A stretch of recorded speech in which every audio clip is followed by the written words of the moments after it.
But when I heard the talking, and now it again came in my head. Like in our area, where Rwakasisi also comes from, we never believe in surprise attack. Surprise attack is regarded as cowardice.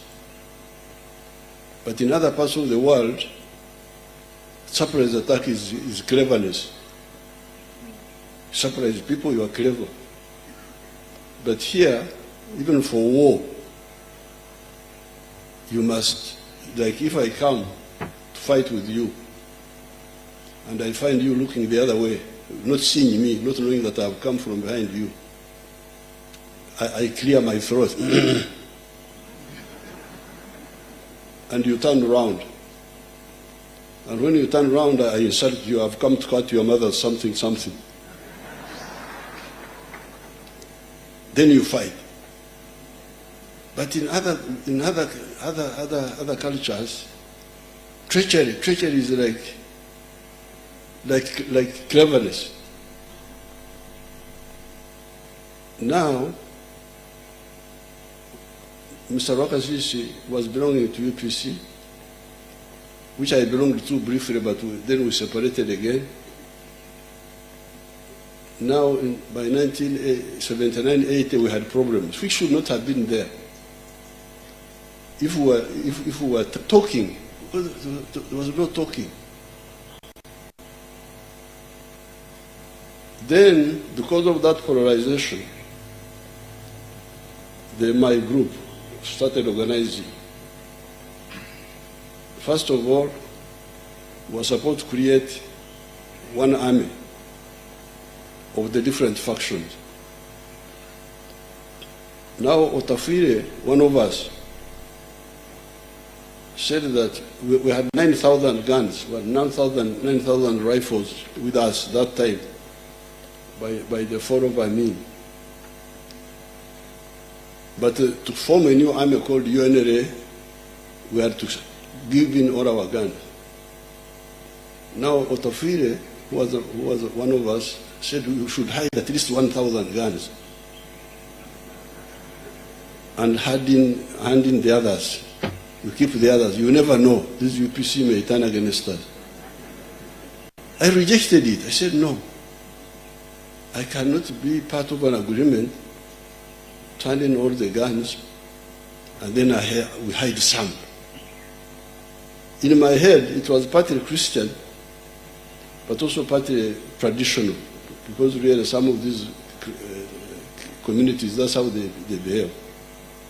So I rejected the ideas. I said, let's hand in all the guns. If it becomes necessary to fight, we shall get them again. So that was one hurdle, one had to jump. To be treacherous or not. This really was the trap. How do you live? Do you live by treachery? I cannot live by treachery. I rejected it. Let's hand in all the guns. If it becomes necessary, we shall get those guns.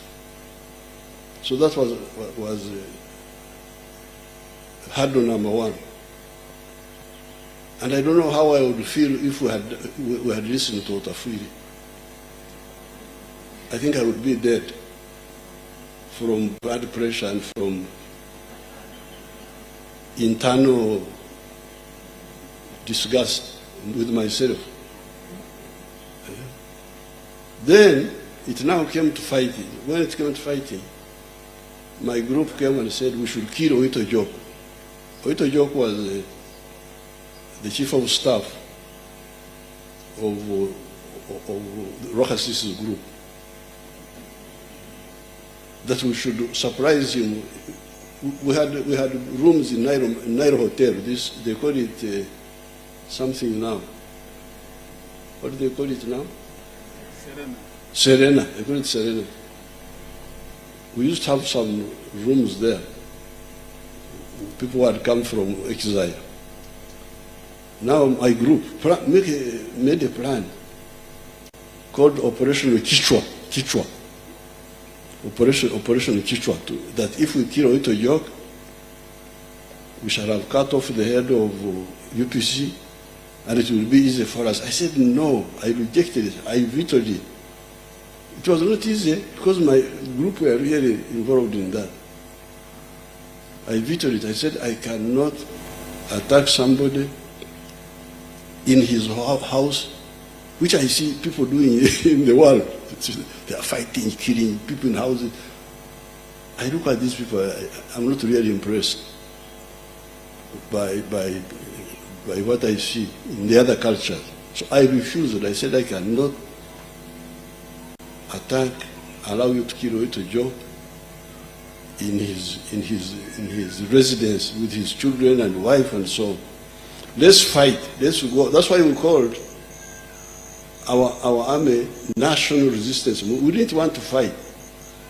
What we wanted was to send a message to the other people that we have refused.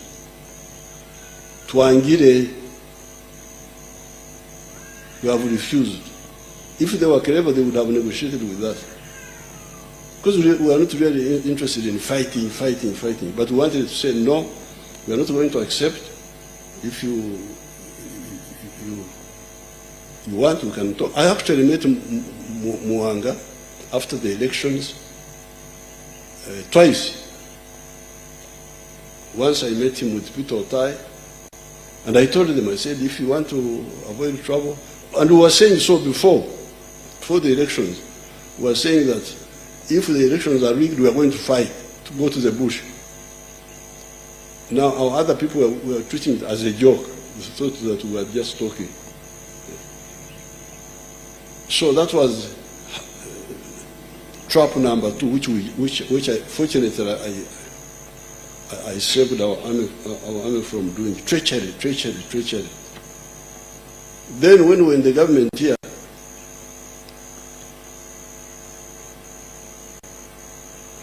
Peter Otai had fled to London, was living in London. Now, one of our people here, who think they are doing a good job, had sent poison to kill Peter Otai in London. The thing is a good plan to go and you poison somebody. When I got to know, I said, this cannot happen with us. We don't do those dirty things. If we want to fight, we fight openly, not. So I called the MI5 girl. She was a girl here from the British intelligence. I said, please, you go here, you go there. Where they had put the poison, I told the girl to tell Obote Otai to. So, and when I was doing all this, some of my people were thinking I was naive, that I was naive. But it seems God likes the naive people. That I was naive. I was not like when we started fighting. That's why you hear that we started with 27 guns. We had only 27 guns. The ones of my bodyguards. We had handed in 9,000 and resisted the Otafire plan of hiding something. 1,000. I said, please. And when we were having those troubles, getting the guns, then some of my colleagues would say, didn't we not tell you, suppose you have listened to? I said, no, those things of yours have no, I feel very strong now because I'm morally free. I didn't betray anybody. I feel very strong. We shall. Of course, I'm sure God looks at the naive. The naive seems to be. God seems to look at them favorably, as our daughter from Nigeria was praying. So now, when it came to Chris, another side, another what you need to know for the NRA, especially the army, we actually believe in the law of Moses. an eye for an eye. So it's not true that we are just forgiveness unconditionally. It's not true. We have executed soldiers who killed people. We have, even we hanged some few people in Ruzora there. The man from Ruero, the UPC man from Ruero, I've forgotten his name.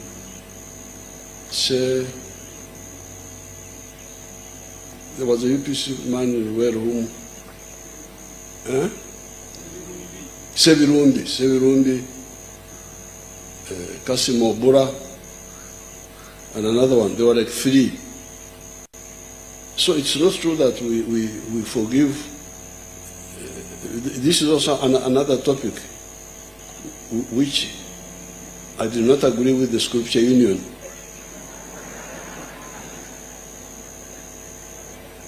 In the 1960s, because in the book of Matthew, it says when they hit you on the left, you turn the left. I say, that one.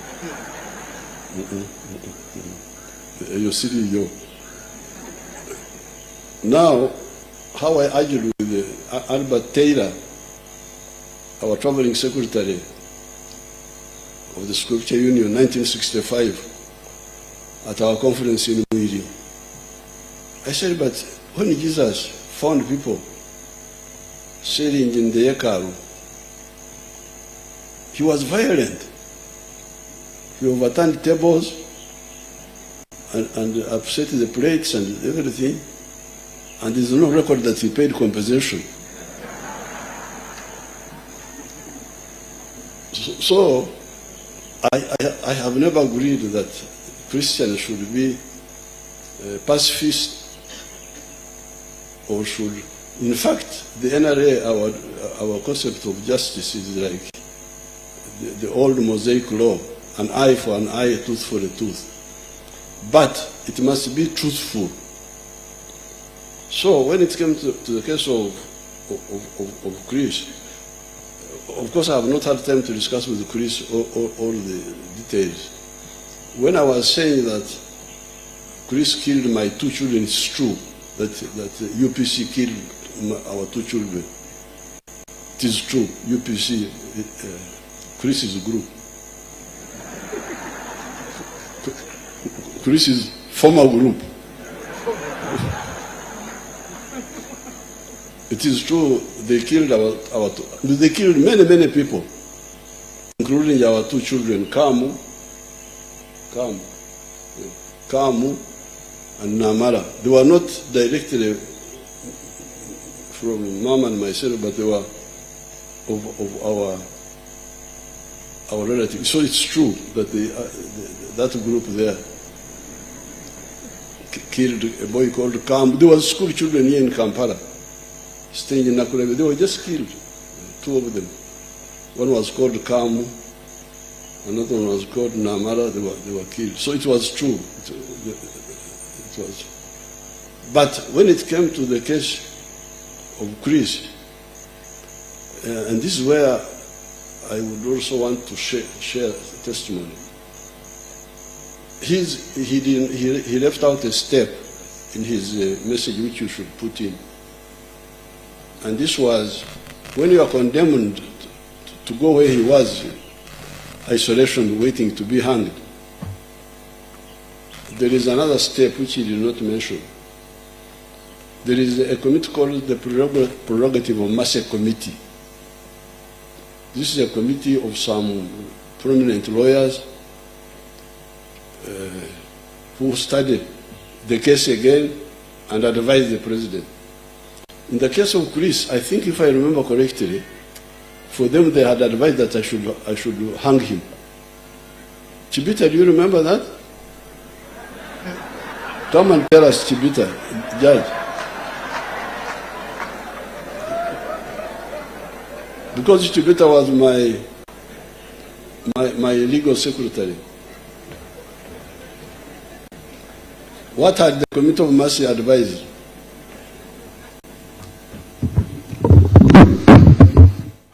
Your Excellency, the committee advised that we needed to talk to the families of the victims.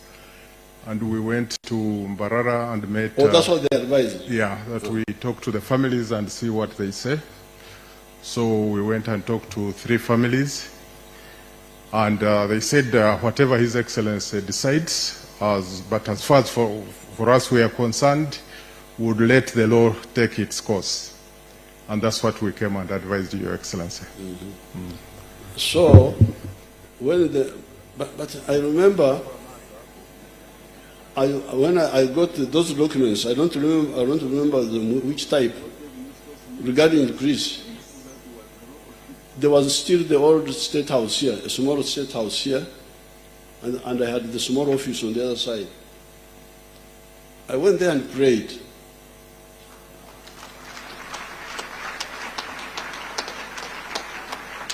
And I said, this case of Chris, is it really true that he killed these people and should be hanged, or there could be a mistake? Now somehow, a voice, I don't know what you call it.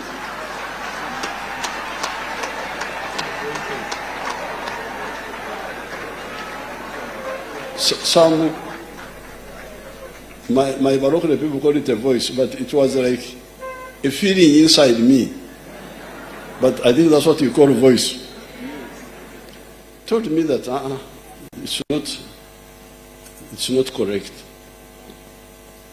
Don't sign that instrument, whatever it was, whether it was the death sentence or whatever. So don't sign it. That one I remember very well. In that small office, the old office of the president. So that's when now we had to click because you see for me, I think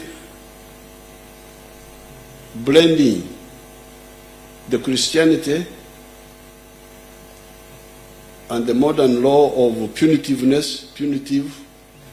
which is also similar to the NRA, which is an eye for an eye, but blending it with the tradition.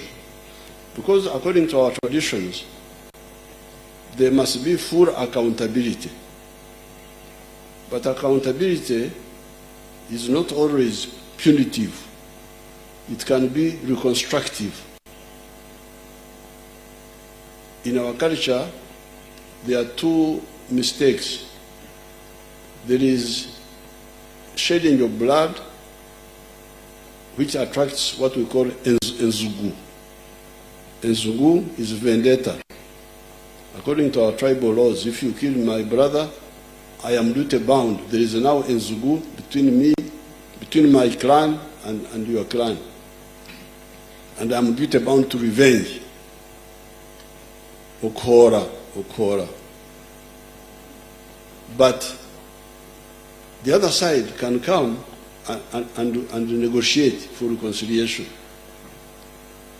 That is, they call it Okaraba. We can come and we negotiate and we say, instead of revenge, they pay maybe some, they call it Okaraba, bring cows and so on and compensate. And then they perform ceremonies and the matter is finished. That is now a big offense like bloodshed. If it is a small offense, okuchumura, like insult,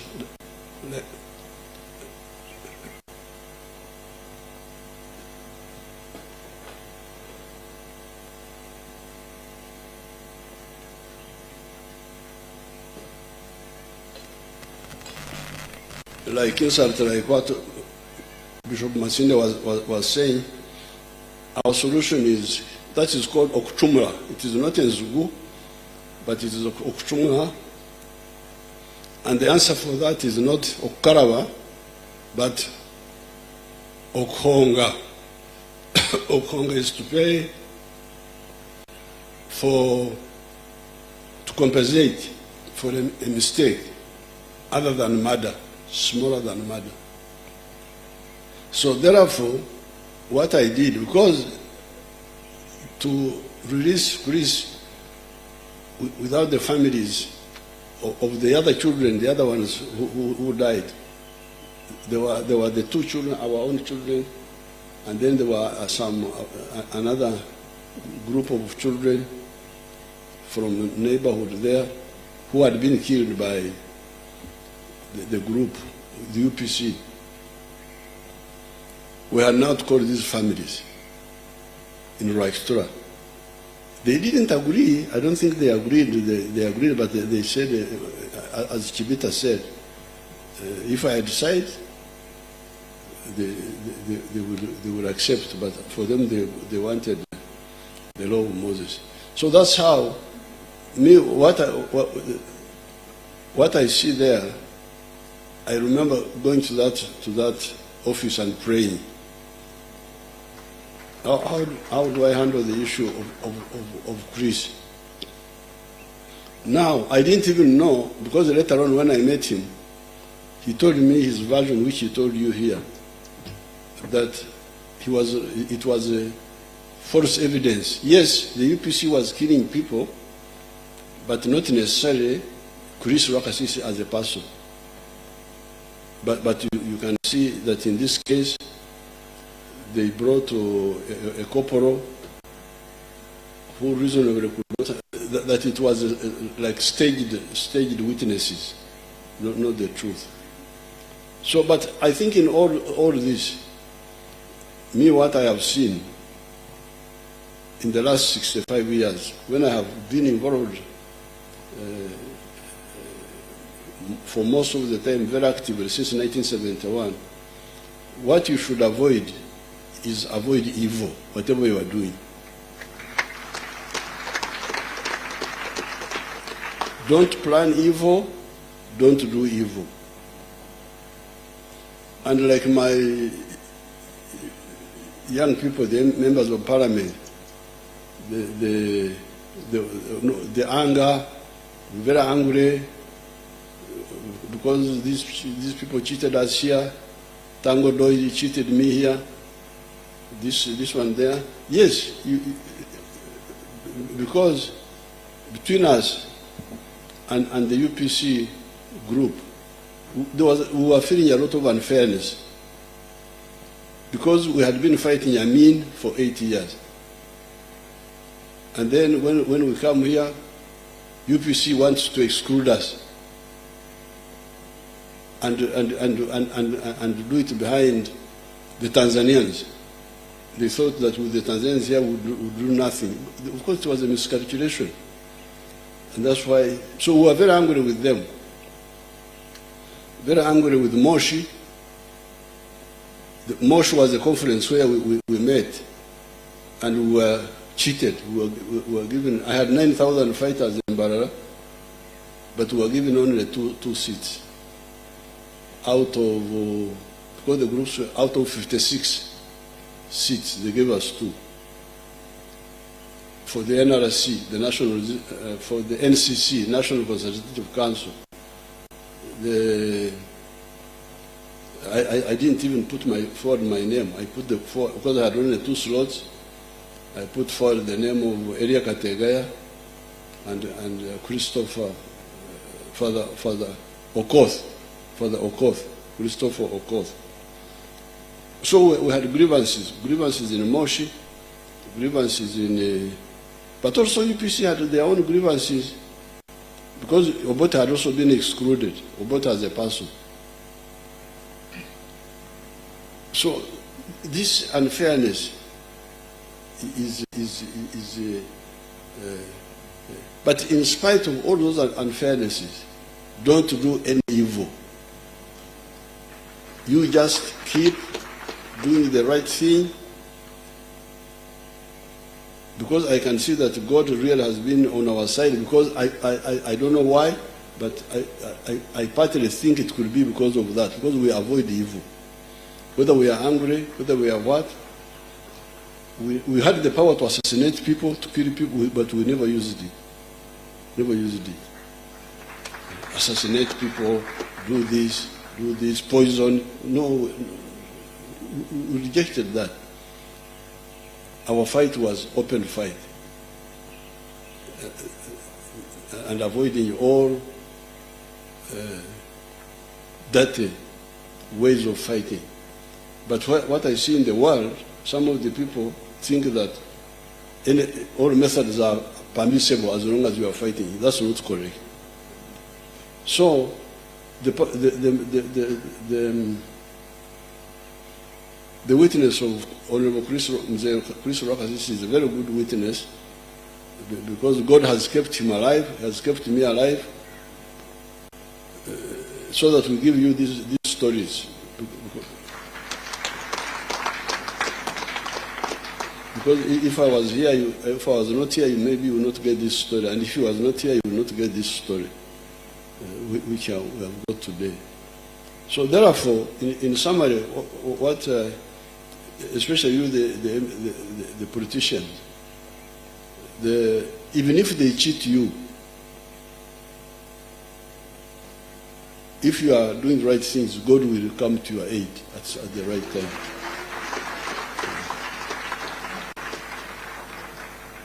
And you don't have to be bitter. Because even after the elections, we could have negotiated with the UPC. That's why I met Mwanga in Kororo with Peter Otai. And again, I met him here. He had a house here somewhere near Victoria Hotel. He had a house somewhere there. I met him there to this time. And I told him that if you want to avoid trouble, we should talk seriously. But they were not interested. So please, when you are, what Bishop Masinde is telling you, whatever is happening, look for the good things, if they are there, about your country, and talk about those also.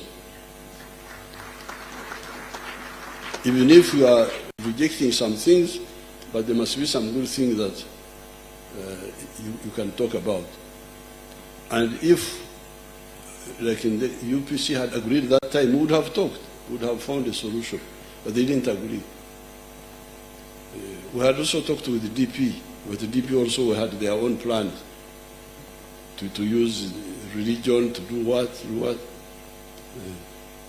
So this is a very powerful, this is a very powerful testimony from the Chris Rwakasisi, and a very strong message from Bishop Masinde.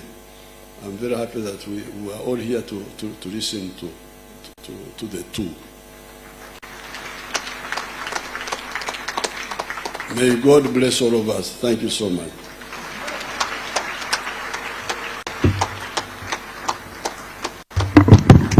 Thank you so much, Muzee.